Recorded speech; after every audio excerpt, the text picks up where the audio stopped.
Outlaw Sports is brought to you by Molson Canadian, made from Canada, and Rocky Mountain Barbecue, Alberta barbecue cuisine at its best.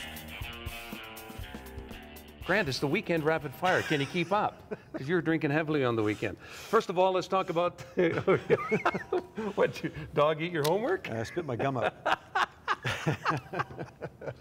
Oh, I'm glad things really. Remember how many times we'd go under Ed's desk? We'd just put our hands under Ed's desk. No, Ed used to put his gum on the studio. Yeah, but he was incessantly chewing gum. He'd put it here, so they'd always say, "Okay, belly up." So, but on the 3-shot, you go like this. You walk away for your nice suit. You got gum sticking to it. Now, I want to talk, Grant, first of all, about Sidney Crosby's return after almost a year. Yeah, he's coming back. Everyone thought he'd be next year. It's just the way they've handled it, taking their time. He's finally going to play. What's his return going to be like to the NHL? Well, the Penguins really need him. They've been struggling bad. Right. Tied for first with him coming back. Isn't that incredible? Yeah. I think it's just a breath of fresh air for the NHL, more than anything else. I'll be watching. I mean, everybody's going to be watching. It's probably the biggest ratings for a regular season TV game. But I think we're all worried. Yeah. Aren't you worried about the guy who's maybe going to bump into him accidentally and he falls awkwardly, goes into the glass, he's gone again or gone forever? But I think it's great for hockey, great for the NHL right now, because I don't know about you, I need a boost of something. The season's only, what, 6 weeks old or something like that? But to me, I just need an injection of Sidney or something. Well, especially when you're in a town like Calgary, who, they allow you to sleep every night. On the weekend, though, they played a team that was riding first in the West. They go in and beat up on the Vancouver Canucks, their arch rival. They come here, they lose 5-2. They go to Edmonton and lose 9-2. So 14 goals in, I mean, I could see that back in the days of Death Valley, but here it kind of surprised me. Yeah, I was really excited about the Flames. I was at the Dinos football game on Friday. I didn't see the Flames game, but I heard they were leading and then won 5-2 against Chicago, and I thought, that's pretty good. Yeah. Young guys were playing well. Stempniak and that young line really did well. And then they go to Chicago, then goes and loses the next night, 9 to the Oilers. I think, oh, maybe the Flames aren't that good after all. Yeah. But anyways, we're talking about Crosby or the Flames or the Hawks. I'm confused. It's a weekend wrap-up, Grant. I'm just trying to wrap so I got to keep up with you. You've got to keep up. I got to keep up with you then. Yeah. Okay. Yeah. So just when I fired at you, you just fired back. I mean, it can't be that goddamn hard. You've been in the business long enough. Okay. I'm nervous, kid. You ought to be. Grey Cup matchup. Winnipeg beats up on Hamilton, which is the Jekyll and Hyde of the CFL. They didn't even look like they wanted to play in that cold. And then, of course, BC embarrasses Edmonton. Edmonton doesn't even look like they should be in the playoffs the way they played. But the thing is, can anybody even try to stop the BC Lions? No. Yeah. Don't play the game, in my opinion. This has been the worst CFL playoff. Of all the sports that I enjoy watching and covering, it's the CFL playoffs. I've said that before. I love the finals, the East-West finals, more than anything else. How crappy they were yesterday, so boring.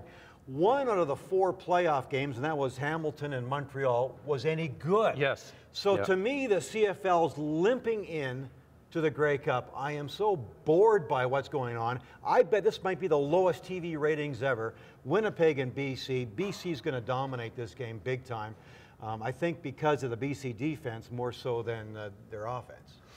And you, on the weekends, staying with the football theme. Rapid fire sports. And trying to keep up with me here. You had an interesting tweet, and we're actually asking people to come drink with you at McMahon Stadium.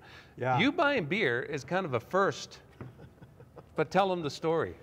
Friday. I like CIS football. Yes. The Dinos have been to the Vanier Cup 2 years in a row, the National College Championship, and they were going to go for a 3rd year in a row if they beat Laval. McMahon Stadium on a frigid, cold Friday night. I went to the game and I tweeted and I said, anybody that joins me at McMahon Stadium to watch Dinos play Laval, I'll buy them a beer. Could have been risky. It could have been, and like I said, ended up buying 6. Ended up buying 6 beers. It was cold, but I layered up, and it was fun for the first quarter and a bit. The Dinos crapped the bed the rest of the way. I've never seen a that team play so poorly. They look like the Even worse than last year? Well, same kind of thing, because Yeah. Anthony Parker couldn't catch a ball in the Vanier Cup last year.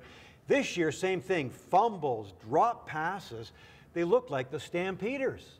But let's talk about that Laval team, Grant, because that's not your ordinary college team. That's a team run by the alumni, as you pointed out. It's a machine. But it is, Grant. You know, like how many of these teams just are the alumni?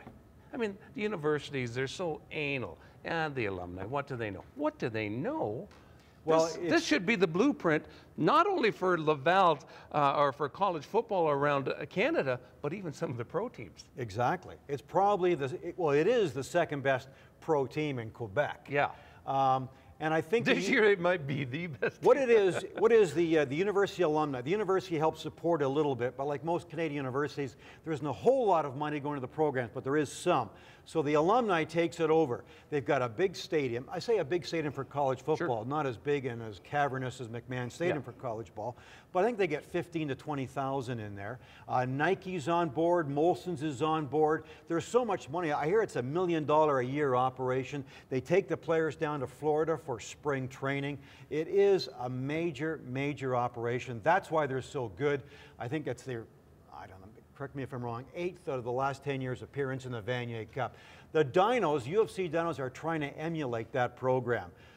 With Tony Spallettini, a lot of the Dinos from the 80s, they're trying to do that. So that's how they got Blake Neal here. They're paying his salary. They raise a lot of money. So the Dinos are trying to emulate what's going on. So Laval is now going to play McMaster, and I think Laval's going to walk away. They're big, they're strong, they're so good. Yeah. Very, very impressive team.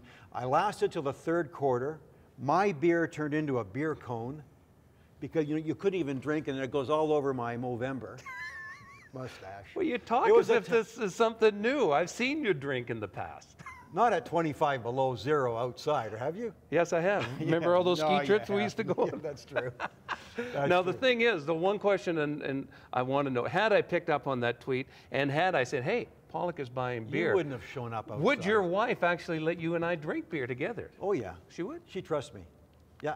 No, Just the other guy. No. You've changed too, haven't you? Yeah, it's a new improved Grant Pollock. I think well, I don't know, you have improved, haven't you, Mike? I think I have, but there's still a lot of reputation out there. No. You wouldn't have lasted, because most of the media, I could look across McMahon in the nice, warm, glassed-in press box, and there was packed. But I don't know, I don't like watching football in a fishbowl. I don't like that. Get outside and cheer the game. But Cool. It was Good for a you. crappy game. Rapid fire. There's a sports. rapid fire if I've ever seen it. God damn.